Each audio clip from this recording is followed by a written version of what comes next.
You're watching Leafs Morning Take with host Nick Alberga and former NHLer Jay Rosehill. The show starts now. Welcome everybody to Leafs Morning Take. I am Carter Hutton and I'm filling in for Nick Alberga, who is on a plane to Edmonton today to watch Game 6. And I know it's going to be one heck of a game. I'm jealous not to be there. And right now I'm a solo mission here. Rosie, we're having a little bit of technical difficulties on his end, so I'm going to have to roll this by myself here. And, obviously looking forward to Game 6 tonight in Edmonton. I think it's going to be a great game. This Connor McDavid character has really dragged Edmonton back into the series here. So for us, it's, this preview of this game tonight is obviously going to be a huge matchup. There's a lot of talk to go on. And yesterday we were able to chat with Linus Ullmark. So we have a great show, obviously solo heading it here. At least I got the interview with my boy Nicky there as he's on the plane to Edmonton. I'm sure enjoying himself. And also coming up is the free agency here. So we have the promoted Daily Faceoff free agency here. We have get ready for the Daily Faceoff live free agency special coming to you on July 1st, live from 11 a.m. to 2 p.m. Eastern time. Join Tyler Yamarmich, NHL insider, Frank Saravelli, as well as former NHLers Carter Hutton and Kobe Cohen, and friends from all over the league for 3 hours of nonstop action as they deep dive into madness of free agency. They will be breaking down every trade, discussing the impact of the teams, predicting the future of free agents, and giving you the inside scoop on all the wheeling and dealing happening around the league. Catch all the action live July 1st from 11 a.m. to 2 p.m. Eastern for the Daily Faceoff live free agency special. You won't want to miss it. So I will be a part of that show. It's going to be a blockbuster. My first time actually being on this side of it in media. So it'll be a little interesting for me. I think I've been through free agency enough time, so I know the ins and outs of it. So it'll be a lot of fun. And obviously with Frank Saravelli there, you're always getting the inside scoop, and especially with Nick Alberga, he's got his finger on the pulse when it comes to everything. So up next, we're going to go right into the Linus Ullmark here. It's brought to you by Wendy's. This interview is brought to you by Wendy's, the home of fresh, never frozen Canadian beef. Whether you order a Baconator, Dave Single, or even a JBC, Wendy's only uses fresh Canadian beef that's never seen the inside of a freezer. Download the Wendy's app, check out the latest deals, and order today. Nick and I sat down with Linus Ullmark yesterday, so this should be a great little chat here. Linus Ullmark, thank you for joining us all the way from Sweden, buddy. How are things going? How's the off season? How's summer? I know midsummer is approaching for you, a big party. I just wanted to check in here, my man. Buddy, it's been great. It's been a lot of things, but it's been a lot of good times. I took a little extra week off and just got to say hello to everybody that we know, not stressing so much about the workouts. But now when we're back in business, it feels even better than if I had to start right away. Yeah. Linus, great to talk to you once again. I was thinking about just that, and the Stanley Cup Final continues, and it's just dragging on, and the season's so long. What do you like to do in terms of the summer? Do you like to stay off the ice for a couple weeks and get back at it? Like, what's your plan here? Yeah, so it's different for me, obviously, because up here in the north, we don't actually have ice until late July, beginning of August. So I'm kind of forced into not skating. But at the same time, I had this conversation with goalie Bob as well that, he also thinks that it's unnecessary to step on the ice until then, just because that the season is so long. There's so many repetitions that we're going to go through, all the games, all the travels, all the practices. So getting away and, kind of get that hunger back and feeling like I want to get back on the ice is also necessary to, achieve what we want to achieve during the off season. Yeah, I agree, Linus. I had a conversation with a GM the other day about how the younger generation of players now barely take any time off. They're on the rink all the time. And I think you as a veteran, you understand now what you need to be good and take care of your body. And, obviously this year, a great season again for the Bruins, getting to play the Leafs in the playoffs. Like, what's your take of this Toronto hockey team? I know you've got to face them a lot, especially me and you 3 years in Buffalo and now being on the Bruins. It feels like you can't get away from these Maple Leafs. No, I surely cannot, but it's always fun to play against them. There's one of the highest skilled team, in the whole league. And also, we have probably the best goal scorer as well in Matthews, which makes it, even sweeter when you beat them, I would say, because it kind of shows that you're doing everything right. Compared to if you play like a bottom three team or something like that, and you kind of expect yourself to win, whilst now when you play the Leafs, or for example, Panthers, Dallas, or anything like those teams, it's going to be a fun hockey game. You're going to be pushed to your limits, but that's why we play. You want to play against the best, and that's why I say that everybody asked me back home as well, like, how was it playing against McDavid and Draisaitl? And I used to tell them this the most fun I ever have out on the ice because they are the best. And once you beat them, that's when you feel the best. Fair enough. I mean, do you have fun when you face Austin Matthews, 69 goals in the regular season? As a goalie, I mean, what is that like when the guy's just a marksman like that, an absolute sniper? It's different because he's such like he is a sniper, but at the same time he's so well placed. I would say like it's not that he always shoots bar down or always puts it just above the pad or anything like that, but he always takes the time to shoot it at the right moment. And once it actually is not there, he makes the pass. So it's not just about that, but most of the times you can see when he's taking a step further back or he's going forward, he's always presenting himself in a good opportunity to actually do score. Whilst other people might just drift out of the actual scoring area, whilst he kind of finds an area where he's so good at actually putting the puck inside the net. Yeah, he is obviously a star. And just like yourself, you having a Vezina Trophy season last year, something that didn't surprise me. I think playing with you, I was always amazed at how good you were and how much effort it took me to play and how you could do it so easily. So I was always impressed by that. And, coming off that Vezina season and having the year you had this year, another great season, you and Jeremy Swayman, and then obviously the logjam, right? You have him, obviously the trade talks, things that have gone on. Like, how did you deal with that, after the Vezina and, dealing with things just, as a pro here? I think that was one of the things that I had to learn, by trial and error kind of thing. It's an about experience because this was my first time actually being on the trade block. Uh, and with that comes certain expectations, and there's a lot of feelings. There's a lot of emotions going into every single game. Like there's a certain date for when the training deadline is over, and you kind of look at it and see, like for us example, we had the rotation when we played every other game. So I knew coming in that okay, these are going to be my starts going into the final day. So for me it was really hard, just because I wasn't prepared for it. I didn't know what to do with it, because at the same time when you kind of, there's the logical side of it and there's the emotional side of it, obviously the personal one. So you understand why the team are doing it, but at the same time you're like, okay, am I not enough, that sort of thing. So you're trying to make the most out of it and playing these games, and obviously you want to win. And at that point as well, I felt like I was playing really well, but I couldn't really get the results to back it up. It will be overtime losses or something like that, scrambling to like always get that point. So if you ended up being traded, you didn't want to have that last game being a loss, that sort of thing. Like you wanted to be at the top of your game and leave as a winner, that sort of thing. So looking back at it, I'm thankful at the same time because now I have all these experiences and all these attributes that I can utilize for hopefully not a next time. Yeah, I love to lean on Huts for situations like that. Obviously, I've just been in the media for the last 12, 13 years, but it's always, you always have to humanize a situation. And that's the one thing I respected from everything that went around, the trade deadline in terms of right fit, right place. You're on a really, really good team. You've got great teammates, your best friend, your buddy, Jeremy Swayman. I want to get into that conversation as well. But it obviously is a big summer for you. You have thought about your future, I'm sure. Have the Bruins said anything to you? Like, what do you think happens over the next couple weeks here? It's hard to say. We're coming back to that logical side of it all. Like, that the team is going to do whatever they need to do to become the very best and prepared for the next season as possible. And if you're part of that chess player, so to say, where they can utilize you as a trade piece or whatever to become better, they're going to do it. And that's just the business side of it all. There's no feelings attached or anything like that. This is just business related. Same thing when you go to arbitration. Everything's just business. And I think that a lot of players that come through these arbitration things and trade, they take it very seriously, like towards themselves, like a personal attack. And maybe sometimes it is. Like it could be that you're playing bad or something like that. But most of the times it's just a pure business decision. And you have to think about, okay, it is a business decision and not a personal decision.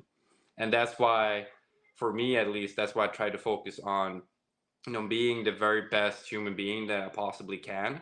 I learned that from Huts, for example, and trying to bring a smile to to the practice rink, to the games every time when that happens. And you know, at the end of the day, if you do everything that's you think is right, and you think that you put everything out there, if you're still getting traded or so be it. Then you at least can say, hey, I tried my very best. Let's just start a new one at this next place and just go do it again. And, take all your experiences like I have right now. I'm so happy that I've got to play, in Boston. I love being a Boston Bruin.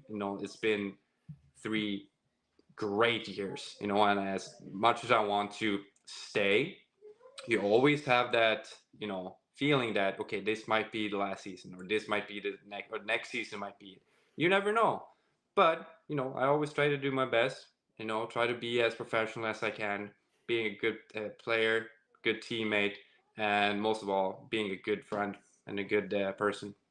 Yeah, that's real important. Obviously, that means a lot to you. Me hearing you say that about myself, and I think you've grown so much as a person, as a goalie, and you learn, like, as a goalie, in my experiences and yours, like, you can only control certain things, right? It's a game of, you are a product of the system, but each day you can control your effort and your attitude. Something I try to teach my kids now at a younger age, but.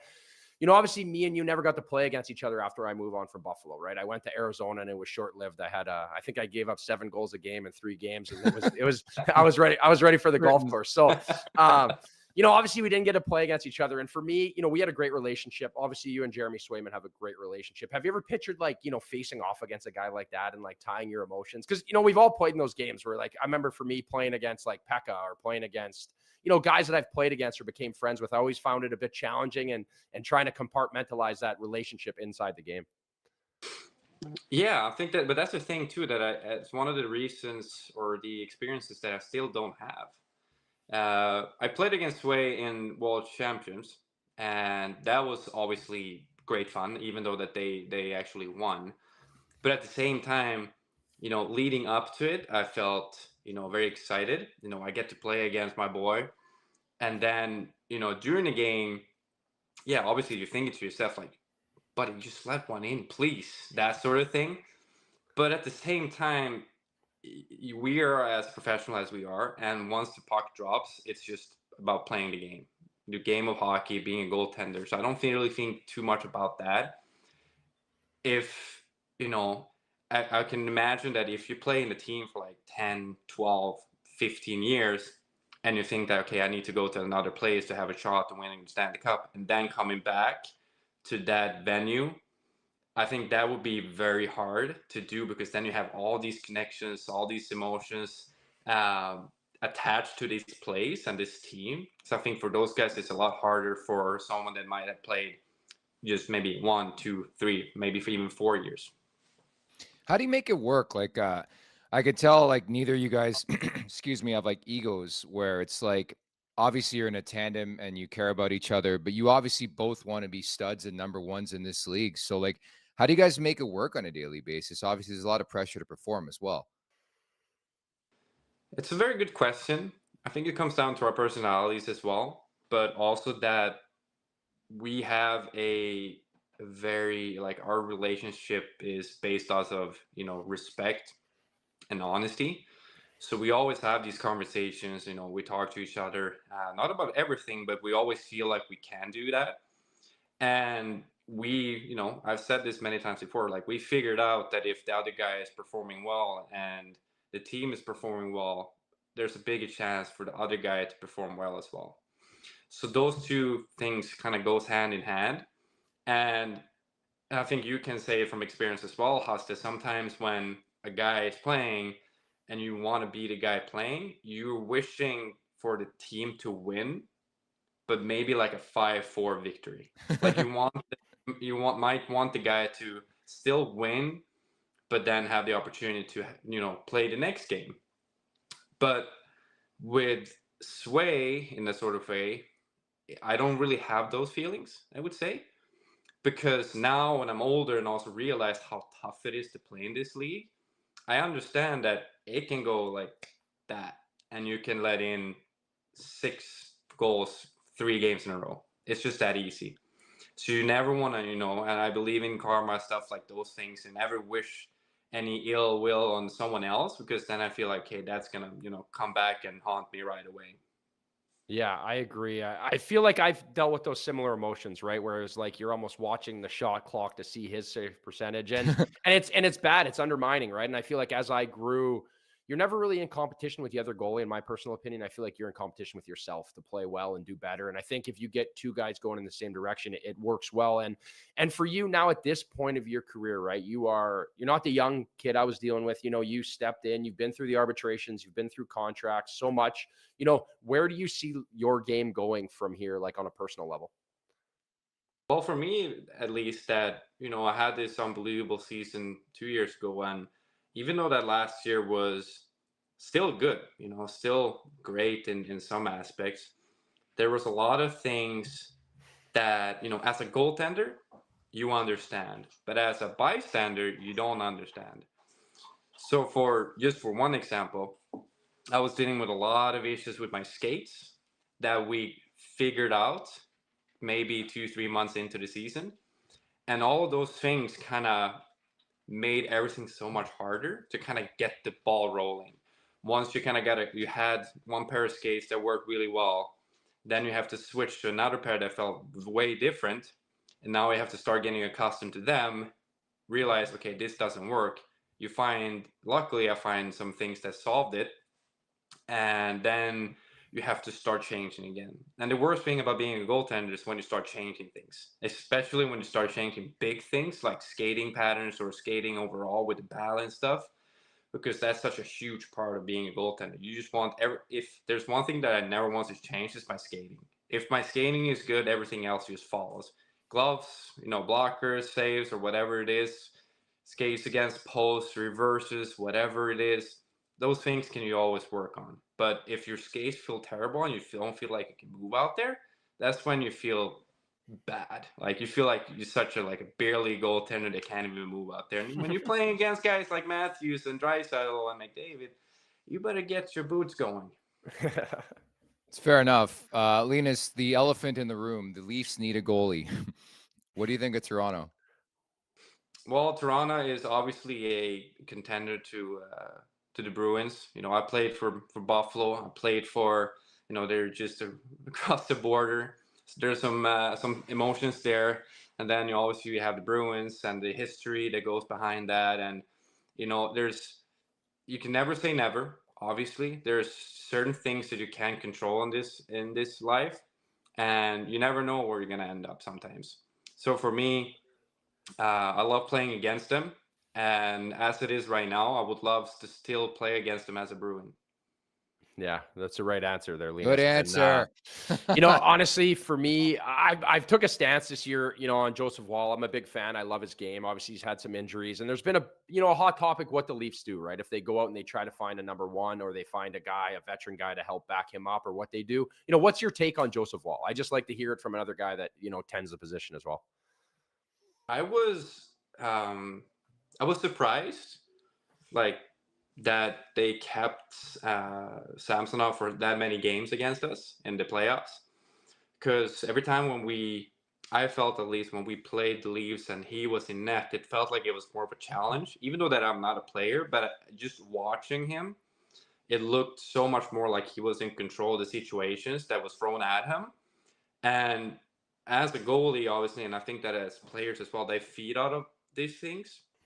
Like if you see a guy that might be flopping around a little bit too much or leaving out crazy rebounds, feeling that you always have to struggle with it, then you're getting a little bit more on edge compared to if you have a goaltender that contain the pucks or put them in areas where there's not a threat. And he's just, like every young goaltender out nowadays, he's just so technically sound. And I think the only things that might stop him, might be the mental game. And we all know that that's not just, it not happen overnight. It all comes down from experiences. But the guy has gone a long way in a short amount of time. So, and I think he looks terrific. That's my honest opinion. Like he looks like a really good goaltender. So it's going to be interesting to see what the Leafs are going to do this summer. I have the same questions that, okay, are they going to keep him and go just with him and maybe someone else, or what are they going to do? Are they going to still keep in, him to like 30 games, 25 games, take it slow. That could be a thing as well. But yeah, it's going to be interesting to say the least. Linus, you're an absolute beauty. Appreciate the time once again here on the program. Best of luck over the next couple of weeks leading into the off season here. Thanks so much, man. Thanks for having me, guys. Really appreciate it. I want to thank former teammate Linus Ullmark for jumping on with Nick and I yesterday. He was pretty candid about his situation and what's going on. And we got Rosie back online here. The Wi-Fi's back up and running, buddy. Good to have you. I was a little lonely there by myself. I was laughing, going, "Oh, this hasn't happened in so long, and it has to happen with Hutzies at the helm." But you handle it well. I appreciate it, man. Nice pull on the interview. Pretty interesting, man. To get that guy's. It's not very often you can get right into the mind of a guy who's in the position that he is, and he dished pretty good, man. That's interesting. Yeah, he's always been one of those guys that almost at times, says too much. I think in the locker room when he's younger, and but he's a great kid, and I obviously have a great relationship with him. So it was nice of him to jump on, especially in his situation, right? Like there's a whirlwind going. Like he's the number one guy right now that is in the market to get moved. So never know if he ends up in Leafland. We'll see what comes of it. And speaking of Leafland, a little bit of rumblings yesterday about Mitch Marner, Biz Nasty. Now we got to trust this source here. It's on Spit and Chicklets. He's been on a bit of a Stanley Cup bender every time I look at social media, but I'm hearing rumblings. They're in the process of negotiating Mitch Marner's new contract. That was dropped yesterday by Biz. Yeah, I have trouble believing it. I'm going to be honest. Not that that's not going to happen, and there's no reason for that. It doesn't make sense. Like it's kind of new in this newer era of hockey where a guy's on the last deal of his contract, so just because you can re-sign them, you're going to. And like with all the question marks and the up and downs and the draft and the free agency and the cap space and the question marks, why on earth would Tree Living be like, here's a huge, massive, long contract? It doesn't make any sense to me unless there were to be like a modified no trade clause and it would give Tree Living a little bit more power to move if he so chose to. But I just don't believe that that's true. I'm just going to say I just don't buy it. Yeah, that's a tough one for me too, especially their situation that they're in. Like time has told us that they need to make upgrades in other areas, right? They need to beef up their decor. They need to make, and we're talking about running it back. I think I'm sick of hearing that now when you talk about the Leafs in this situation. So, there's a lot of big numbers out there. Like, or is this a chance where, they have backdoor deal with someone? If you can get him signed to that 8-year deal, it'd be more appealing to someone that trades for him, or what goes on. I just think it's too early. I agree with the way the structure and the fact of the playoffs are still going on. Free agency, you don't even know who you're going to get in free agency, right? There's obviously talks. They obviously has their finger on guys, but I don't know what comes of this, girls. Yeah, I think that's a bold thing to say that they're working on the contract. Like this, I don't know. Is that just something to say? Like they're working on winning the Stanley Cup? Like, what do you mean? I just don't. I don't buy it. So, and a lot of those rumors jump up, and I don't know. They are what they are, but I have trouble believing that Tree Living would put himself in that position when he absolutely doesn't have to. You have the whole season to figure that out. You come up with a trade deadline. You could, and if he's pressing, if he doesn't like it, and he's pressing and you're not signing him, then he's going to, what is he going to do? Get pissed off and say, I want to trade?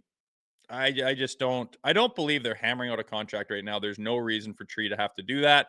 And just because you can doesn't mean you're going to. So I don't put a lot of stock into that rumor, if I'm being honest. Yeah. But if it was to happen, right, that's where you start to think, like, if it does happen, like, what are the numbers going to be like, right? I've heard as high, like he's going to demand a lot of money. He always has. And, I was kind of reading through our notes here a little bit. Nick puts him at about 8 years, 12.5 a year. That was Nick's guess. So for me, I just don't understand how you run a team. I know the cap's going up and there's going to be more opportunity, but that is a lot of money to pay a guy who, when it comes to a gritty playoff matchup, we've seen it kind of fall to the wayside. Yeah, I know. Like you look at Barry Zito took a President's winning trophy, winning team, and made massive changes. Like at the time to be like, Mackenzie Weegar, you're gone. Jonathan Huberdeau, we're moving you out. It's just like, what are you doing, man? Like you even have something. You've won the President's Trophy, and to think that the Leafs are just so unwilling to make changes for 8 years of the same. It just doesn't make a lot of sense. And it's not against Mitch Marner personally or is his talent level, but there are times where I question his like desire to win. And I'm sorry, just based on what you see, I'm not trying to knock the guy or get personal or anything, but there are certain guys that play with a separated shoulder and with a broken rib and with a cracked foot, and they go to absolute war to win the Stanley Cup, and that's the only thing that matters to them, and they are hyper-focused on it, and I just haven't seen Mitch cross that line into that territory, and that's kind of the reason I've been not on Team Marner for the Toronto Maple Leafs right now, and hasn't changed, and I think that those numbers are just devastating to your roster to commit to those kind of numbers to one player who has shown a certain thing. Lots of things he's shown, very capable in certain ways, very talented, but in the main area that you're trying to get to has shown that he's not really able or willing or comfortable going there. To give that kind of money to a guy is, I think it's kind of like I said, unless there's some kind of modified no trade clause or that makes him, if you can get out of it and move it around and have some kind of pivot point, okay. But to commit to that for that many years, for that much money, when we're talking Connor McDavid type money, it makes me very worried for the future of the Toronto Maple Leafs. I'll just say it. Yeah, you're not going to get an argument here. I think if Nick was sitting in this chair, he'd be with you too, right? It's one of those ones where it's just time after time. You can't keep going to it. But we're gonna sway from the Marner talks now into our next segment, which is brought to us by Greta. The opening segment is brought to you by Greta YYZ. For a good time, find Greta 590 King Street West. Weekly specials, live sports, over 60-plus arcade games. Let the games begin. Go big. Go to Greta Bar YYZ.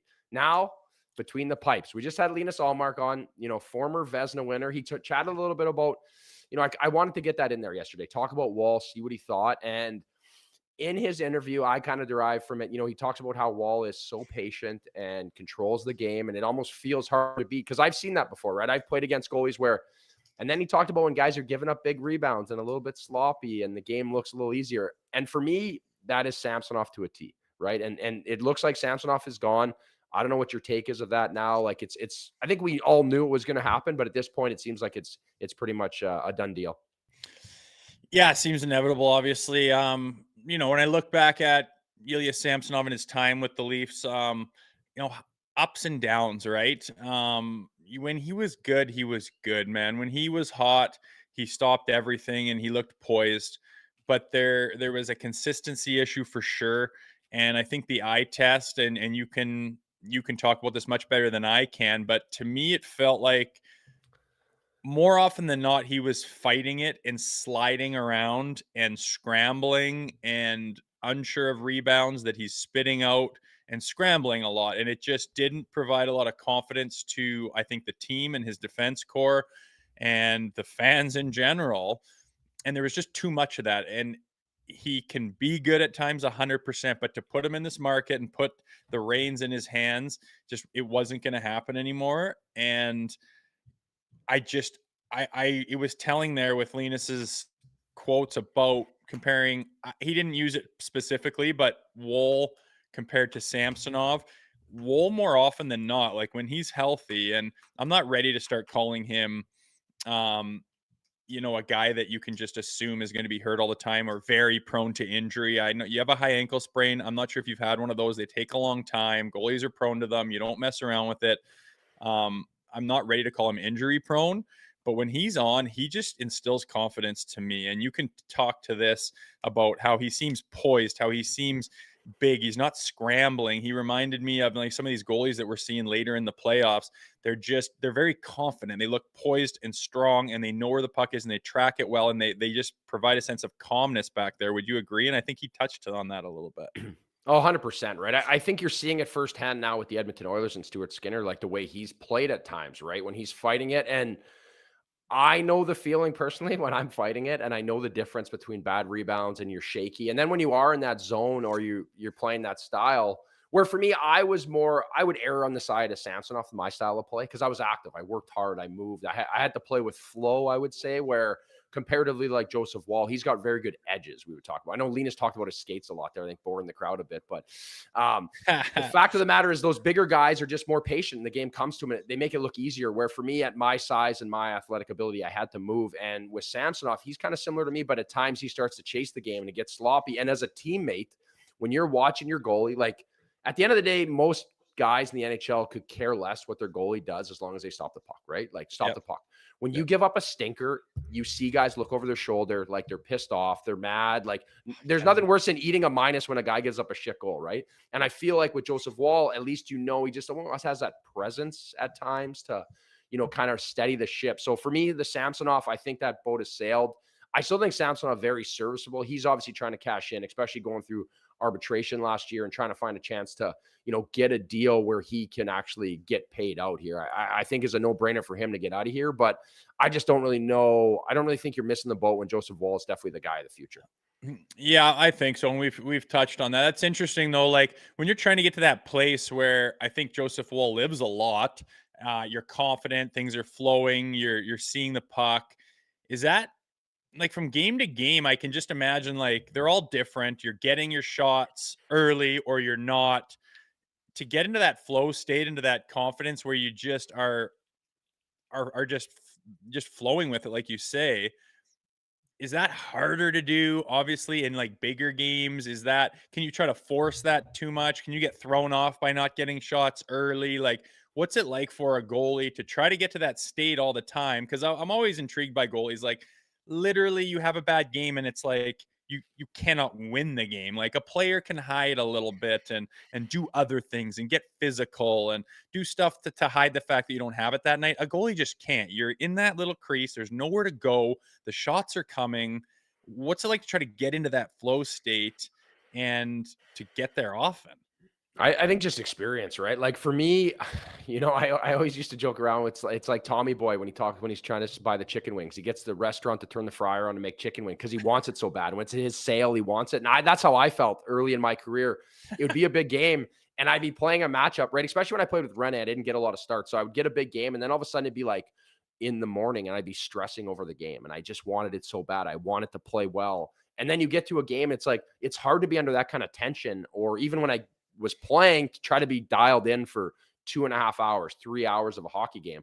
Whereas I got more experience, I learned how to go in and out of focus. Like I had some self-talk. I would go to the bench, joke around, be one of the guys like I normally was. And then when I get back to the net, I could refocus. Where you see guys like Bobrovsky, guys with experience, it takes time. And that's where I think the upside of Joseph Woll is he can be in that moment. He's kind of built for this market in my eyes, what I've seen of him so far, because you want a guy who can be consistent with 15 shots or 40 shots, right? And that's the hardest part. A lot of goalies can be good. You talk about, I always use the example of Ryan Miller. He got traded from Buffalo to St. Louis, and he was the big guy. It was going to bring St. Louis. And then all of a sudden he went from getting 40 shots a game and being busy every night to not getting any work. And it's hard, right? So that's that mental capacity, I think, which comes with experience. And Joseph Woll has a great foundation for that. So that's the biggest thing I find is more experience to find that flow state. And, for these younger guys, well, you see how it is, Rosie. Nowadays, these kids are so well schooled. They're picking these things up when they're young now, right? Like these are things we learned on the fly, right? Like I learned this stuff through trial and error experience, where younger guys have more resources, and the game is there's just more, just resources for kids at a young age where we didn't have that, right? I just learned how to play on the outdoor rinks, and my buddies telling me I sucked, right? Learning to take that mental abuse, and then these guys learn all the right things. So it's fun to see the growth, I think, of the game. And for goalies, it'll be interesting, I think, to see what happens with Woll, because they have to get someone obviously to help them out. Yeah, I think so. And if there's one thing to say, I think that he's got a good head on his shoulders. All signs point to that. So I have faith that he can get to that spot in this market. He seems to be very well-rounded. That's interesting. It's interesting you say that, though, because these days it is impressive with the amount of, like you say, resources that are available to these kids. I mean, I'm coaching kids that are 10, 11 years old, and it's not even a high level or anything, yet. And what the parents, I think they really drive it, but the camps they put them in, the extracurriculars, the seminars, the classroom stuff, it's wild. And like you said, you learned on the pond on the fly. And I look back to well, how did you learn how to fight? And it's like, I got in fights and got experience and just figured out how to do it. I never took a class. I never had boxing gloves in my life. I never talked to someone who was older than me who's been through it.